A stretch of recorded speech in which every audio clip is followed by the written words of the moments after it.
Evet, şimdi Gence'deki Etnografya Müzesi'ndeyiz. Buradaki arkadaşımız bize müze ile ilgili bilgiler verecek. Buyurun, söz sizde. Xoş gördük. Siz Gəncə Qala Qapıları Arxeologiya və Etnografiya Muzeyinə gəlmisiniz. Gəncə Qala Qapıları Arxeologiya və Etnografiya Muzeyi 2018-ci ildə inşasına başlamışdır və 2012-ci ildə inşasına başlamış və 2014-cü ildə inşası tamamlanmış, açılışı olmuşdur. Bizim cənab Prezident İlham Əliyev tərəfindən açılışı olmuşdur. Gördüyünüz kimi, gələndə gördüyünüz kimi Bakı-Gəncə magistral yolunun hər iki tərəfində yerləşir və bu iki qalanı yeraltı tunel birləşdirir. Yəni digər qalaya keçmək üçün bəli, yeraltı yolumuz, keçidimiz var. Bu qala qədim Gəncə qalasını simvolizə edir. Əsas 5 mərtəbədən ibarətdir və bürc hissələri ilə 7 mərtəbədən ibarətdir.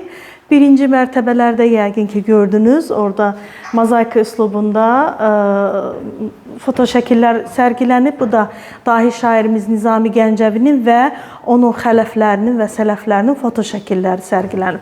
Yəni ki, Gəncədə Nizami Gəncəvinin dövründə və ondan sonraki dövrdə Gəncədə yaşayıb, yaratmış dahi xadimlərin, astronomların, şairlərin, şairələrin fotoşəkilləri sərgilənib. Aval hissədə gördüyünüz kimi Gəncə Qaza xalçaçılıq sənətinə olan xalçalar sərgilənib. Bu xalçalar 18-19-cu əsrlərə məxsusdur. Gəncə Qaza xalçaçılıq sənətinə məxsus eksponatlardır.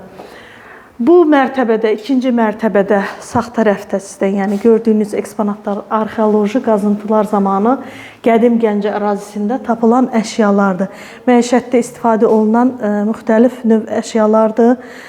Bunlara genelde Türk motifi taşıyor mu, yoksa genel bilmem insanlık şeyi mi? Yəni məişətdə istifadə olunan əşyalardır.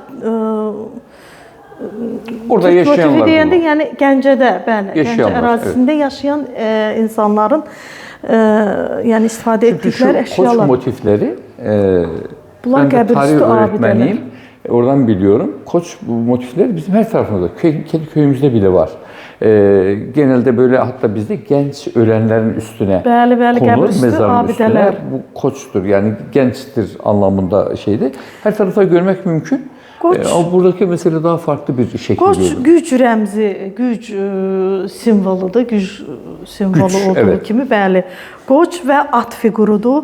Atda, məsəl üçün deyilənə görə, sərkərdələrin, döyüşçülərin qəbirləri üzərində at figurları qoyulub. Bu da, məsəl üçün, bu figurun üzərində qılınc ox işarəsi var. Görürsünüz burada. Və bu bildirir ki, bu figur döyüşçülərin, sərkərdələrin qəbirləri üzərində qoyulub. Evet, askerlere ait şeydir. Yani bu hangi mezardaysa biz oradan biliyoruz ki bu mezar bir savaşçıya ait. Bəli, bəli. Orta əsrlərə məxsusdur. Bu da at şeyi galiba. Bu da at figurudur, bəli. Digərləri isə bəzək əşyaları, həm istifadə etdikləri əşyalardır, müxtəlif növ. Bozgildən hazırlanmış əşyalardır, Tunç dövrünə məxsusdur.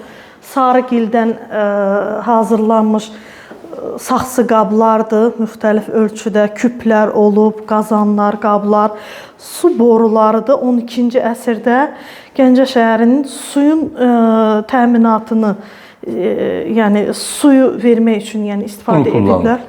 Bəli, bu su boruları, yəni o dövrdə istifadə ediblər. Plastik boru yerine, işte bak ne güzel, pişmiş çamurdan burada boru yapmışlar. Burada isə etnografiya ekspozisiyasıdır.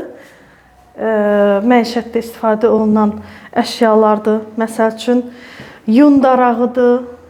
Yəqin ki, sizlərdə də ola bilər. Kesinlikle biliyoruz, evet. Yunu darayıblar. Hatta görmüşüm onun, o darakın üstünde yünün böyle çekildiğini görmüşüm, eğrildiğini görmüşüm. Bəli. Həmin yunla da cəhrə vasitəsilə ip düzəldiblər. İp haline getirib. Həmin iplə də bəli, xalçalar, kilimlər, müxtəlif növ geyimlər toxunub, istifadə olunub bu yunu. Yəni ipi. Miskərliyə aid müxtəlif əşyalar var, dulusçuluq sənətinə aid olan əşyalar var. Digər əşyalar, eksponatlar isə 18-19-cu əsrlərə məxsus Bu da at əşyalardır. figürü galiba. Bəli, bu da at figürüdür. Koç figürünü çok görmüştüm ama at figürünü ilk defa görüyorum. Bu bizim için de önemli.